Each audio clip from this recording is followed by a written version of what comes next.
Play.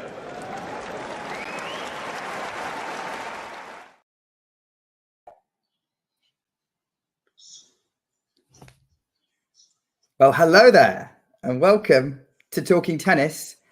WTA Weekly is back. Very pleased to be talking to you all again about the absolutely fantastic tournament that we've had at Roland Garros in the women's draw. Very, very privileged to be joined by Caitlin Thompson of Racket Magazine and podcast fame. Hello, Caitlin. How are you doing? Podcast fame is maybe a stretch, but happy to be here. Thanks for having me. It's a very popular podcast. I think it was listed as one of the 10 best tennis podcasts out there on an article I read at some point. Great. Well, our fans are pressing play a lot, which I appreciate. Definitely, and it's definitely a good listen. So obviously we're here to talk about everything that happened at Roland Garros in the women's draw. So what we're going to do, just to let everyone know, is we're going to just have a look at the big picture of maybe the end of the tournament, and then zero in a little bit on each of the semi-finalists, and then maybe just see if we've got time for any other questions from the chat at the end, should we have anything. And a question I will probably have for you at the end, Caitlin, is also going to be any other stories that you would like to highlight that maybe we don't cover in in our initial discussions, which will be mainly focused on the semi-finals onwards and the players involved. Sure. So just as a heads up, so rather than putting you on the spot at the end. So Roland Garros, I think we can safely say that the last few days of the women's tournament was an absolute blockbuster. Two brilliant semi-finals, a fantastic final. How good was the spectacle that women's tennis gave us at the end of the tournament?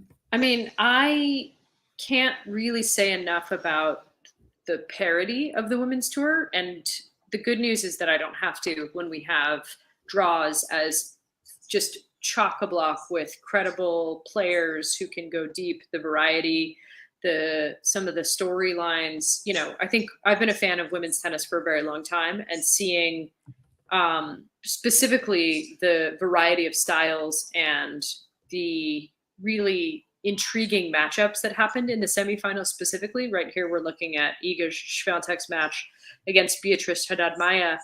And listen, Haddad-Maia, a Brazilian, making her first semi and putting up a very credible fight against Iga Swiatek, who I don't think has lost, at least not until the finals this year, had lost a set on the red clay of Roland Garros since I could remember, you know, and making that a real battle, as well as, thank you, that accent I picked up from Renee Stubbs, who learned how to pronounce Haddad-Maia's name correctly. Then obviously Karolina Muchova is somebody that I think a lot of us who pay a lot of attention to women's tennis and have a lot of affinity for the more all-court style games really have been rooting for and aware of Karolina Muchova for a couple of years now. I think most of us got to know her on grass when she upset Karolina Pliskova, who is very hard to beat with her giant serve, and Muchova's all-court game, her ability to draw Pliskova to the net, hit drop shots, and really, you know, utilize the entire dimensions of the court was something that I think a lot of us were sort of excited to see a couple of years ago when she had that breakthrough. Obviously, her being able to translate that to clay, her least favorite surface, but one that has seen her get the farthest in a Grand Slam by beating Aryna Sabalenka. Sabalenka was up match points. I thought Sabalenka was probably the favorite to win this tournament just because she had so much energy and momentum and seemed to really leave a lot of demons of the past behind in winning her Australian Open title earlier this year. She had a match point in this match, and sometimes when somebody's up a match point and up a considerable by a considerable distance, which she was in the third set, you think, oh, it was a mental collapse. And she didn't play a fantastic end of the match, but Muchova just played lights out amazing. I think she won something like 20 of the last 24 points and really didn't give Sabalenka a chance to even compete on her match point. The serve that Muchova hit, and Muchova's almost as tall as Sabalenka. They're both giant women. Muchova hitting just flat out incredible serve out wide. Aryna Sabalenka could barely get a racket on it, and that was match point down. And then from then on, she just looked like a woman inspired and really played some of her best tennis at the last sort of 2-3 games of the match. So again, coming into the final, we had just two amazing matchups, two amazing battles, and really a lot of style and variety and backstory on display. Like I said, with Haddad Maia, it was great to see a South American making it super far in a tournament. I think those of us who have been waiting for this moment for South American women to really make a great appearance late in a slam had to look back to your Gisela Dolcos, or probably honestly even further back to Gabriela Sabatini, to when like I was a kid. So it's really cool to see both on the men's and the women's side so many South Americans really credibly making it deep into the tournament. And yeah, I think your question is a good one. Women's tennis is spectacular, and the variety and the depth of the field is really what excites me the most. And you've just listed everything that I love about women's tennis, which is the variety, the different game styles on play, which you're quite right, were all at play in the semi-finals. In all 4 semi-finals, play the game very differently. Totally.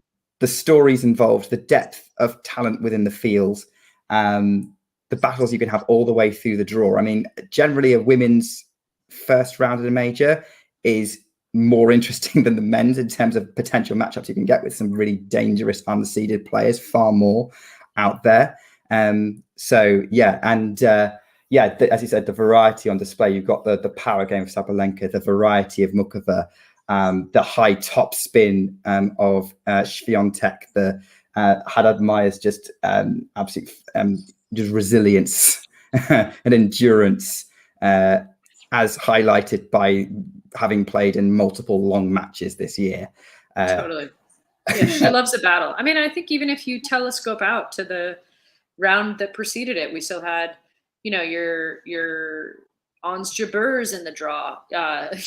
There was a note just now about Maria Sakkari maybe not liking first rounds. Caroline Garcia probably wouldn't like the first 1 or 2 rounds either, just because, you know, anybody can beat anybody on any given day. And that's always been used as a knock against the women's tour. But the truth is, in a game, and especially on a surface where a giant serve helps you less because everybody can return. The other way to look at it is every game's in play. It's not just a matter of who gets the break first or who blinks first or who has, you know, an unexpected lapse in concentration, because every point is in play and every point is in contention. I was really sad not to see Ons win that match against Haddad Maia just because she was up, which has started to become a bit of a pattern with Ons. Obviously, if those of us who remember last year's Wimbledon, when she was up a set and well into the second set against Elena Rybakina before sort of kind of stopping to present solutions, and Rybakina just kind of started hitting through her. I would argue that Ons Jabeur's match against Iga Swiatek at the US Open was not really competitive until more than halfway through the second set, when Ons sort of finally showed up and started to compete. You know, for me, what I love so much about her game is not only how much of an all-quarter she is, but she's very human. And I think the downside to being very human is that she doesn't necessarily meet the moment with the best tennis, which is, again, like, it's, if you watch only the men's tennis, you sort of come to expect that everybody's a cyborg. But the truth is, it makes the moments of victory for somebody like Ons Jabeur that much more special, because you know that, like it was with Sabalenka, watching her work through a lot of her demons, having the yips on her serve, and having Grand Slam after Grand Slam after Grand Slam where she was stopped short in the semifinals. This year at the Australian Open, when she made it and then broke through, it became so much more exciting to watch because you got a sense of knowing what it meant to her. That's something that I'm hoping for with Ons Jabeur going into the grass season, because I think she was a little bit underbaked for this tournament in France, and I think Haddad Maia certainly took advantage and gave us a really good battle against a very dominant Iga Swiatek. Yeah, absolutely. And so those semi-finals, brilliant. I think going to the other one, Muchova Sabalenka, I think straight afterwards, everyone was calling it what candidate for match of the year. I think the final may not quite hit the number 1 spot, but I think it should be a contender as well, just for, I loved seeing the variety at play. I loved seeing Muchova soaking up and throwing back at Swiatek everything that Iga was throwing at her. But yet still Swiatek managing to reverse the trend right at the death and find that level to win a Grand Slam again. Yeah, I mean, I think it was remarkable. I also didn't, as much as I like Muchova's game, and as much as I think those of us who are real like tennis aficionados have been kind of rooting for her because her style harkens back sort of to like a Justine Henin or you know, some of these players who have the ability to really hit a devastating slice, follow up with a great net game, kind of like Ash Barty. You know, I didn't rate her chances much against Iga Swiatek, just because, in my opinion, despite the fact that she's got this wonderful all-court game, she cannot really blast through Iga the way that Aryna Sabalenka can. And so for that reason, and for the first set and 3-love, I thought the match was sort of a disaster. I thought it was a tragedy, and I was openly opining on Twitter, where I can get into some hot water, about how much I wish that we were watching Aryna Sabalenka play against Iga Swiatek, just because it would have been a better matchup. You know, tennis really is about the matchups. You know, ask Maria Sakkari all about that, because she is who Muchova beat in the first round. And it was heralded as an upset, but anybody who knows anything about tennis would have called that an even match at best. And probably given the odds to Muchova, just given the way that Sakkari's season has been unfolding. So I think for me, the real unexpected pleasure of the final was how much Muchova competed, how she got a set off Iga, which doesn't happen very much, and that she made Iga look scared. She made her look tense and anxious, and she has been so in command and so determined. And the way she plays tennis, frankly, leaves me a little bit cold, just because it's so efficient and competent, but it lacks a little style or flair.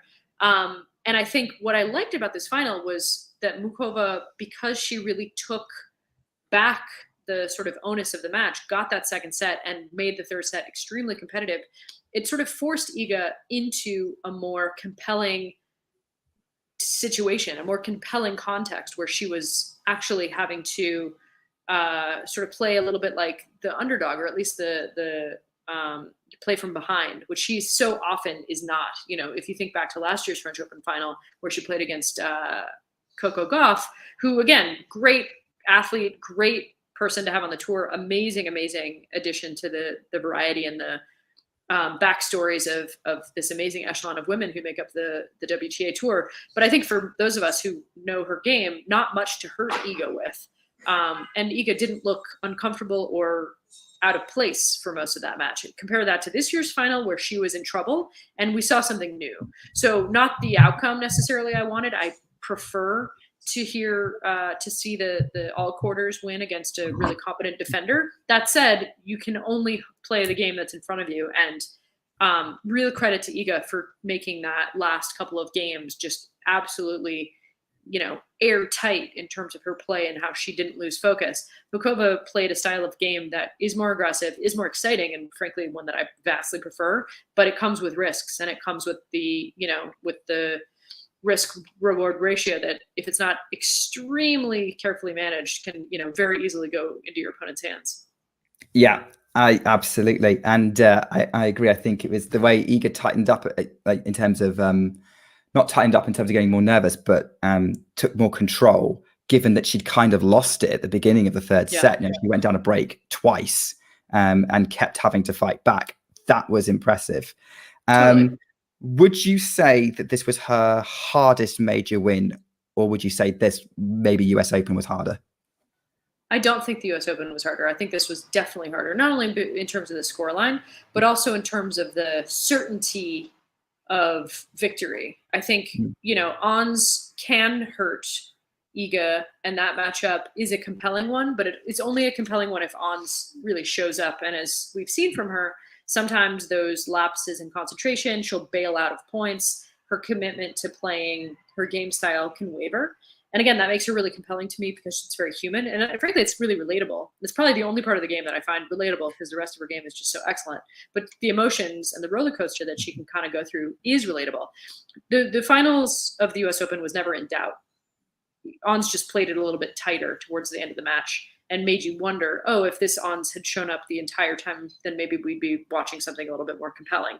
This match was really interesting, and I think, to your point, much more of an accomplishment for Iga, because she was legitimately pushed, and it was impressive to see her respond as she did with, as you said, tightening her game, but not her sort of emotions. She didn't get more anxious. She got more controlled, and she got to a place where she was taking, I think, probably bigger risks than she needed to at other stages of the match. But at that point in the match, she needed to be both aggressive and also consistent. So I really like the way she managed that match. It was a very mature win.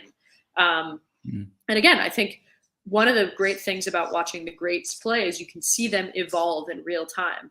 And Iga does something that I find really difficult, which is play well as a front runner. I think it's a little easier to play when you don't have the expectations on your shoulders. That was certainly Karolina Muchova's position coming into this match. Nobody really expected her to be there, except, again, only a few people who really sort of see her having a very high ceiling, which, I'm one of them. But she didn't have any pressure. But because of that, she didn't have an experience. And I think what we saw today was, in the aftermath of the final, just a real appreciation for how much that experience and how much that evolution has happened, if not in Iga's game, then certainly in her emotional response. She panicked and then she took control. And I think you can't always control if you panic and have a moment where your opponent is kind of taking the racket out of your hands because they're doing such great stuff, but you can control how you respond. And I think for me, that was, again, really, really a mature performance that was, if not like the most fun for me personally, then, an absolute achievement and something that I think marks her most impressive Grand Slam to win to date.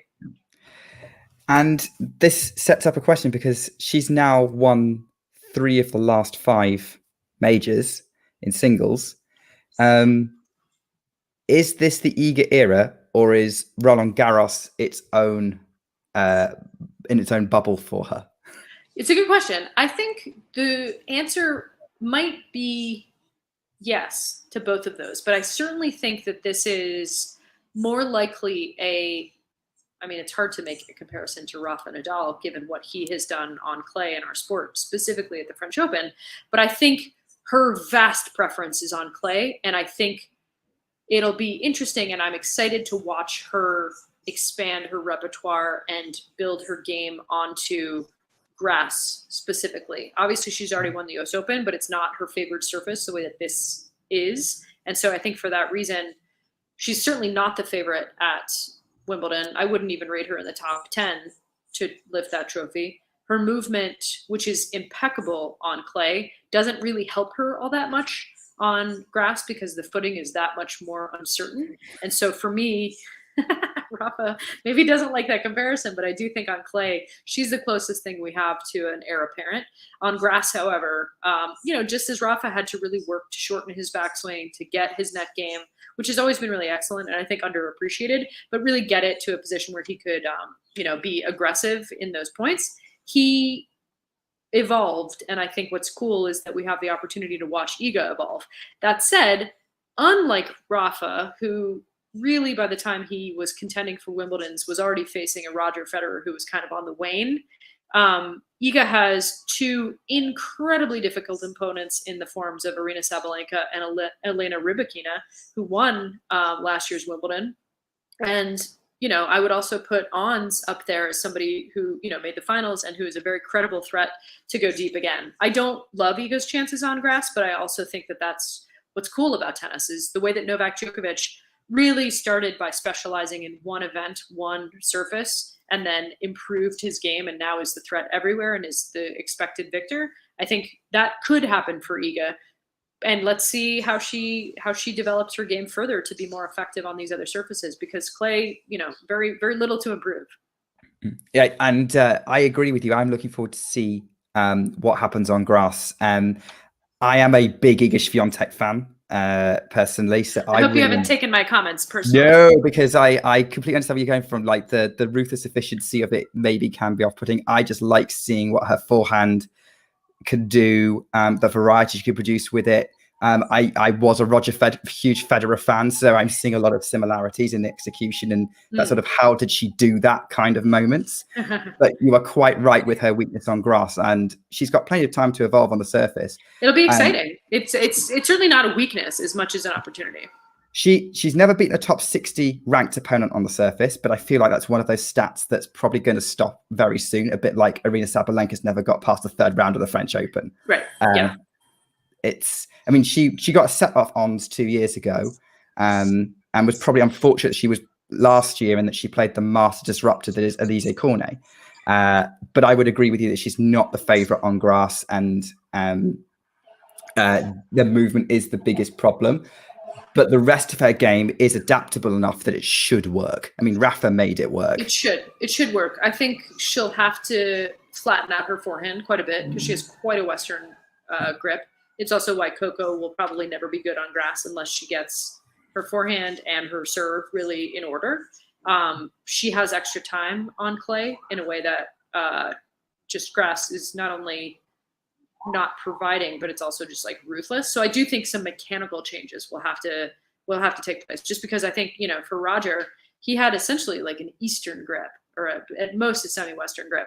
I think for Iga, what makes her so devastating on clay, much like Rafa with his buggy whip and his extreme sort of rotation, to get technical, I think the way that he had to take bigger cuts with less of a backswing, I think she'll have to develop a similar style, which again, I think is really cool. It's cool to say, okay, well, you've climbed all of these mountains. Here's some more left in front of you, right? And I think, the sky really is the limit with Iga, because she's got the two things that are really, really hard to coach, which is impeccable mental fortitude and resilience.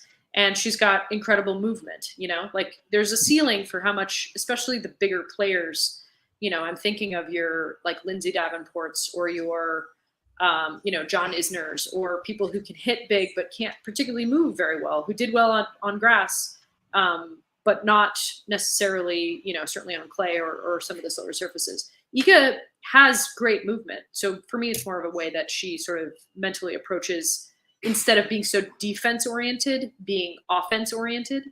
And I think technically, perhaps shortening the backswing, maybe even changing the grip a little bit on the forehand side, would give her a real fighting chance. But again, it's really exciting to see new turf for somebody to potentially conquer, as opposed to things feeling like a foregone conclusion, which to me is what we have in the men's side. But yeah, for that reason, I typically prefer the women's game, just because there's more people who can credibly show up and storylines that you don't necessarily feel like are preordained. For sure. Yeah, exactly the same for me. It was like I came from, as a bit of a fan background, I came from obsessing over the slam race on the men's side for years, and then I started watching more and more and more women's tennis. I thought, this is way more compelling to watch as a product. So I completely agree with you. Well, it's better because I remember I was getting interviewed maybe a couple of weeks ago, and they were like, don't you feel like it's not that exciting because you don't know who's going to win? And it's like, do you go into any sporting event where you would wish you knew the outcome? Like, no, of course, the unpredictability, the chaos of it, the Alizé Cornets who float through the jaw, the Camilla Georgis, the giant killers, the Ostapenkos who, she's either going to hit a winner 150 miles an hour or she's going to hit it 20 feet out. Like, I love the chaos. And to me, that's one of the things that makes tennis so special, which is that anybody can beat anybody on any given day. And in some eras with some players, that's more true than others. And in the women's side right now, I hope we're not going to one era of hegemony. I'm okay with there being 3 or hopefully more big names, because I think for me, the men's game got reduced to this Grand Slam trophy count that sort of devalued the other tournaments, which I find just as, if not more compelling. And all of these other sort of like variable cast of characters. When you had these 3 guys winning all the tournaments, bending over backwards to be sort of like corporate friendly and be like, oh, what another great match from another great opponent. It's like, no, I want people throwing chairs. I want people screaming. I want brackets broken. I want the carnage that comes with true unpredictability and the emotions barely concealed beneath the surface of people who are feeling the pressure. That to me is more exciting, not watching somebody, tap dance to another title. Exactly. And you get all that just from watching Jelena Ostapenko.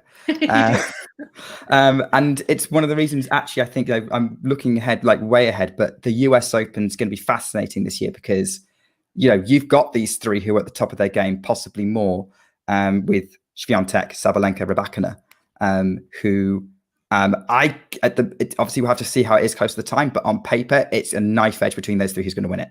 Totally. And, again, you never know. It could be the year that Daria Kasatkina finds her form. It could be another 7 matches in a row where Yelena Ostapenko can't miss. It could be, Ons Jabeur's time to finally get herself centered and ready to compete match in, match out. Like, I think what's amazing about the tennis we have now, and, Novak Djokovic's dominance on the men's side really sort of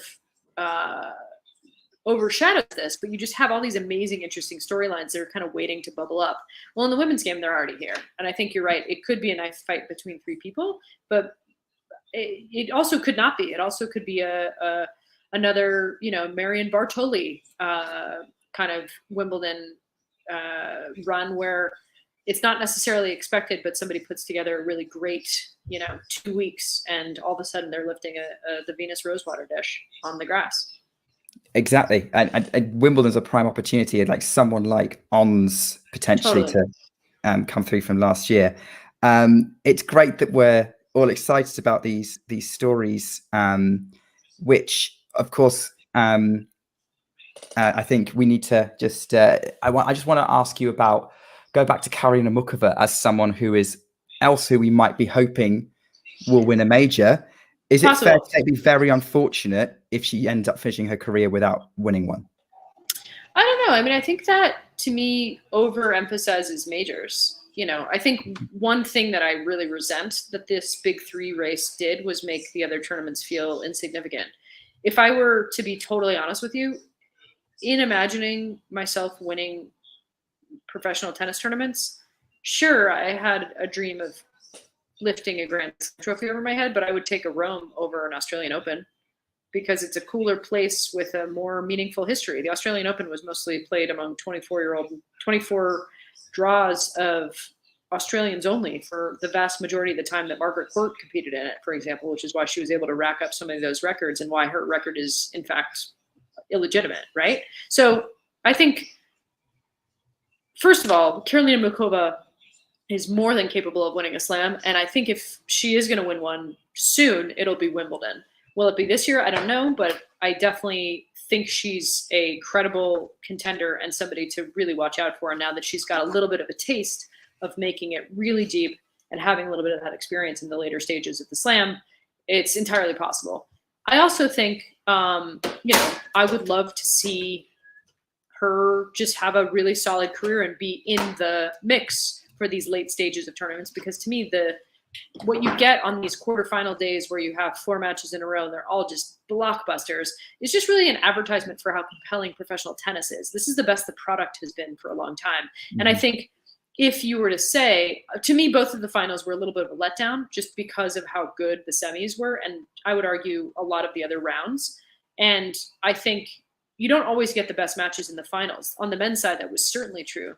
The semis were vastly more entertaining than the final. And I think sometimes you can't control that, but also it overemphasizes the point of lifting the trophy versus playing top 10 tennis for year in, year out, right? And I think while we as sort of result-oriented fans want to see the trophy case be the emphasis, the truth is, looking at a player actually like Alizé Cornet, who has never won a Grand Slam, probably never will, but has been in the top 20 for a decade plus, and credibly made, a couple of very deep runs and had a couple of very good seasons.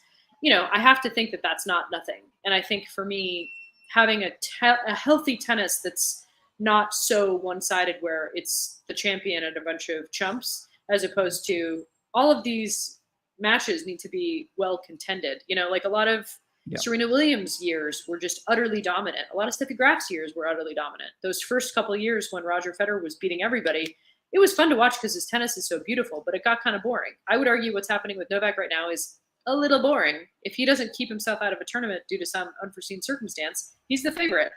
Is it fun to watch? Yes, if you like his style of tennis or you're a Serbian. For everybody else, it's kind of like, okay, well, does anybody give Casper Ruud much of a chance? No? I didn't think so, right? And so for me, the variety of the gameplay and the depth of the field, again, is something that I'm so excited about. And that's where obviously our work in racket we don't care about trophies. We care about characters and people who are making great careers and long careers in this crazy place that is the professional tennis tour. And I think for that reason, that's always going to be my preference. Do you know what? You hit on so many really good points there, because I actually agree with you that we tend to underappreciate so many players who don't have a major trophy. People who have Olympic medals, people who have Masters 1000 titles. Someone who with 6 or even 10 250 titles has had a great career. Someone who made us super exciting. Like one of my someone on Twitter, tennis Twitter, Owen. He's been on the show a couple of times.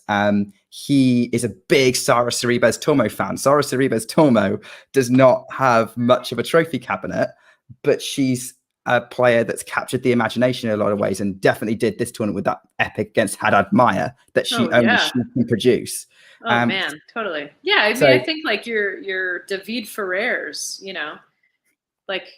he came in second place for a lot of the most important matches that he ever played. But I would argue this guy is a warrior and had one of the greatest tennis careers because he did it for 15 years, and he was always in the top. Handful. He won a couple of Davis Cups with Spain. Like that's not a bad career. Yeah, I agree. And I think that we need to appreciate the players for their stories and not for the silverware. And I think tennis is best. And somebody just commented that I want to give a shout out to Michael for saying the 90s tennis with Capriati, both Williams sisters, Henna, Graf was ending, Salas was ending. That's a very good point. Mauresmo, Maria.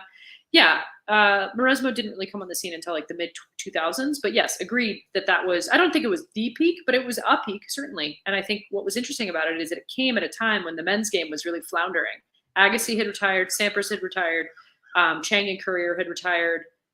The Edbergs and the Villanders were far gone. And really the emergence of Roger Federer was still years away. And it was at this moment that the WTA Tour and the ATP had a conversation about merging, which I think would have frankly changed the sport for the better.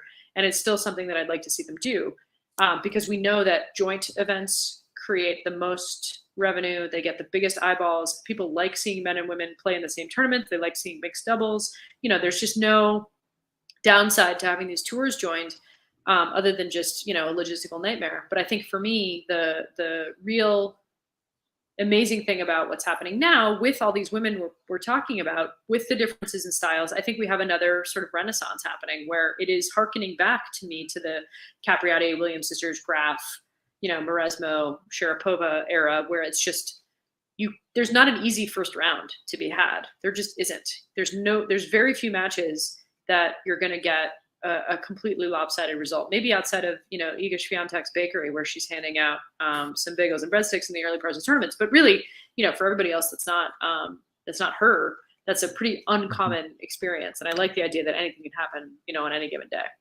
Yeah, exactly. And that's why we enjoy it. That's why, as you said, we like the elements of people like Elise Cornet, Camilla Giorgi, Kaya Kanepi being those. Oof, nobody's scarier in a draw to a seed than Kaya Kanepi.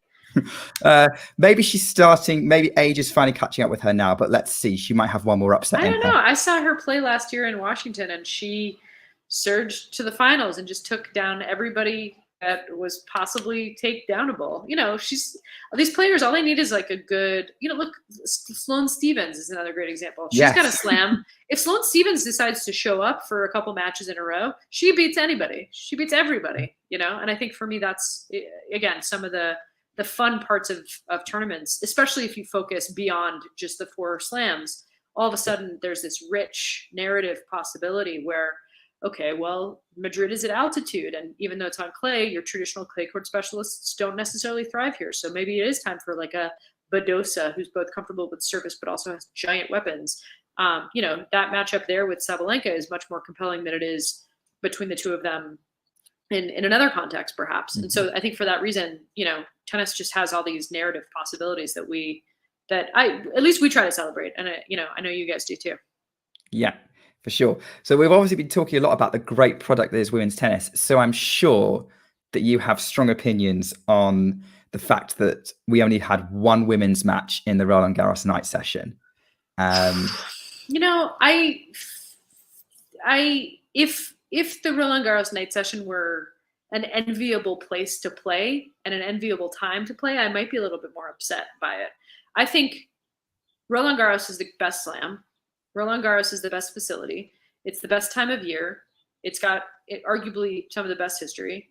And yet it has the best stadium in tennis with the Simone Mathieu court that's built to look like a glass sort of hothouse, botanic garden. It's amazing. But it also has the worst ticket in tennis, which is the night session at Roland Garros. So on one hand, do I bemoan the lack of parity between men's and women's tennis being given equal shrift? Absolutely. And Amelie Mauresmo has justifiably come under a lot of fire by both commentators and people in the press, but also other players. You know, Jess Pegula noted that it seemed just egregious that none of the women were highlighted in the evening. On the other hand, what a dumb product this is. I wish the US Open wouldn't do it. I'm glad that Wimbledon doesn't do it. Night matches are a travesty. They're terrible for the sport. They're terrible for the players' bodies. You know, everyone talks about how great the Carlos Alcaraz Yannick Sinner match was from last year's US Open. Local time, that happened at 3 a.m. I think they went on at 11. Is great tennis still great tennis if nobody's watching it? So I actually think the product, I'm a little bit more upset the fact that, you turn on the final and it seemed like the corporate boxes weren't completely filled by spectators. So a lot to be improved with tennis. Some of it is the fact that the tournament organizers don't do a good enough job of making sure actual fans sit in the stands. And it's totally corporate sort of freebies, which is a huge problem with the US Open as well. Wimbledon does not have that problem because they do not allow for the highest bidders to necessarily take the best seats. Those are saved for super fans who queue up the day of, which is amazing and something that is, I think, a lesson that most other tournaments should take. But I also think that playing at night sucks and it's cold and it doesn't have the energy of the crowds. And yeah, occasionally one of those matches will really ignite. But I actually feel like the women, even though they totally symbolically got dissed, maybe were saved a little bit of the terrible conditions that playing at night with, very little ultimately very little fanfare provided might have been kind of a blessing in disguise. Yeah, I agree with you about night sessions. Or at least I think that I think the one thing French Open might have right is having one match in that it avoids the possibility of them going stupidly late because, or less likely because, you're right. The physical toll on players' bodies is not worth it. No one's watching, and yet it's meant to be it's advertised as some kind of physical feat of excellence that they can do this. And in fact, they're probably unnecessarily pushing players. You're right, it is one of the worst tickets in that, it seems that the top players on the men's and the women's side didn't want to play on the night session. No, nobody wants to do it. It's just a money grab. It's a total.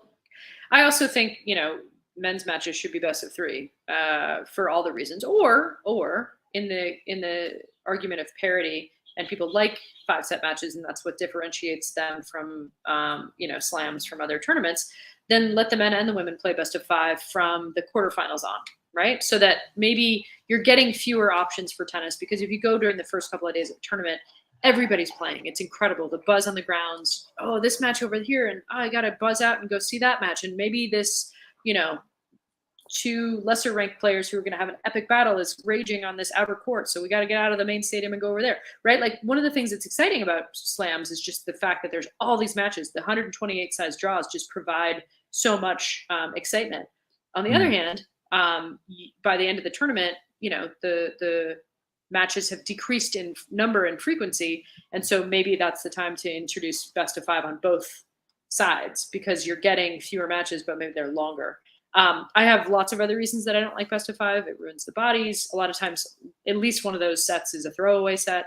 You don't necessarily get the best tennis when you sort of prioritize that. But I think part of what you're talking about is the one match can still be a dud if you don't get a good match. And it doesn't matter if it's best of 3 or best of 5. I would argue that Casper Ruud made one set of that final pretty compelling, still lost the set. And by that point, it was over, right? That's a straight sets win that could have been done in 2 sets. A lot of people, really like best of 5 because they remember the last set But I have news for you. The last set is also the last set, and however long the format you play is. So if you're going to have a tight last set, it's just as exciting for me to have it come after 3. But I do think like the night match is not necessarily a blessing. I think it's maybe a little bit more of a curse. Yeah, I'm not wedded to the idea of having night session matches. I mean, do you know why Wimbledon doesn't have one? Because of the lights, the curfew. Yeah, it's actually local residents. Yeah, I think that's incredible. I love that, actually. I love English. It's so English. And also it subjugates the game in a way, because don't forget, not only are these players' bodies getting wrecked and nobody's watching them, especially not in the time zone, but staff, physios, coaches, food preparers, the gate attendees. These are all people who are working until 4 in the morning in some cases. And that's cruel and dumb. Whereas Wimbledon, get your match in or have it continue the next day. And there's something very civilized about that I think respects both the player experience, but also the fan experience, and also the work. You know, this is a field of employment for a lot of people. This is a workplace, and I just don't think it's like a very responsible workplace, way to sort of prioritize your employees. There's a lot around tennis and sort of the way it's built that we can agree that we can discuss, and I like a lot of your ideas. I do prefer 5 sets, but I think quarterfinals onwards does make sense, especially since you can pack more matches in, less risk of it going late earlier in the tournament, and you get more tennis later on. I think a lot of the people who are on this channel prefer 5 sets, but I can see the argument for 3 sets. It's best of 3 being quicker when it's a dud match and getting that over and done with as well. Listen, if I could wave a wand and my own self decide which matches deserve to be, there's some matches you're watching where you're like, oh, I could watch another set of this. There's a lot of matches where you're like, I wish this were over now, because nothing's going to change. And I think, we tend to have both recency bias, but also the most exciting examples tend to stand out in our minds. But I think the truth is, they're amortized over years, especially given the technology and the ability for these players to just last. It tends to favor the type of players who are sort of marathoners, not sprinters. It tends to favor a defensive style of tennis, not an aggressive style of tennis. And, I think one of the knocks against the women's game is, like we were talking about, the variety of people who can credibly win. And I think when you have best of 5 set tennis, it tends to favor the same type of players who like that format better than others. Novak Djokovic is beatable in 3 sets. He's basically unbeatable in 5. Yeah, I think those are all valid points, and I actually can't argue with them, to be honest. Well, listen, I think perhaps our solution of having a dual gender best of 5 in the last 2 or 3 rounds might be a nice compromise, because by that point, these are the best players in the tournament. They're having the best showings. You probably want to see more of them. So I do get the argument that more tennis is more.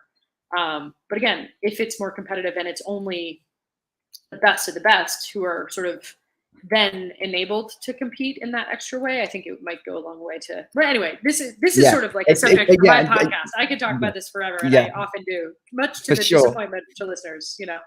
For sure. But it's a reasonable thought. Like, yes, you don't want to disadvantage certain styles, because I really, this is the first time I properly watched Karolina Muchova play, or at least for years, because I haven't really, because of her injuries. It's been a while since I watched a Karolina Muchova match, and so I couldn't really remember how she was, and so I've I remember why she's cool. Watching her at Roland Garros. I could have used another set or 2 of the women's final. I was glad that we didn't have any more of the men's final. You know what I mean? Yes, exactly. But you mentioned your podcast, and I appreciate you've only got 45 minutes, and we're very, very close to that. We've only got about 30 seconds until we hit 45. But do you want to talk a little bit about your podcast and maybe any other projects you've got going on? Sure. Well, I mean, the main project remains the magazine. Obviously, making a magazine and doing all these cool events and merch drops is just the most fun thing I could possibly imagine, just because tennis, is, I think, meant to tell stories and has enough room to not just focus on who gets to lift trophies. So that's been the major effort. Also, we have a podcast I co-host with Renee Stubbs. You can find it in the Renee Stubbs podcast. And all of this stuff lives at racketmag.com. Fantastic. And This is all available internationally. It's not locked into stateside. Brilliant. Amazing. Well, thank you so much for having me. Until next time. Thank you so much for coming on, Kate. It's been absolutely lovely talking to you. And thank you so much for your time and for talking tennis with us. All right. Well, that was brilliant. Loved that interview. And one of the absolute highlights for me was the fact that we got to talk about how great tennis is and how great women's tennis is. And I can't remember the last time I had a conversation like that. So I had an absolute breeze. Hopefully you will enjoy chatting with Caitlin as well, seeing a lot of discussions around in the chat around sort of merits of 5 sets. That's a whole different podcast that could be done by anyone. Keep following the channel, guys. We've got some more content coming out. I'm very excited that Jamie and I are actually going to be going to the WTA 250 event in Birmingham, UK, not Birmingham, Alabama, which is happening next week. Got some brilliant players involved there, so I'm very excited to go. Obviously, this week on the WTA side, there's two 250 events going on, one in Nottingham in the UK and one in Hertogenbosch in the Netherlands. So we're going to keep an eye on those. We'll probably do a show at some point summarizing everything that's kind of happened on those, and keep an eye on us throughout the entire grass court season. We'll be bringing you all the updates, all the major updates. You'll be having ATP Weekly, WTA Weekly up until Wimbledon. I'm excited for grass. I hope you are too. So I will leave you with that. So ATP Weekly coming up in a matter of hours. So stay tuned to the channel and tune in for that. And until I'll see you all again soon. Take care. Keep talking tennis. If you enjoyed this video, make sure you hit that like button. Don't forget to subscribe and click that notification bell so you don't miss out on all things tennis.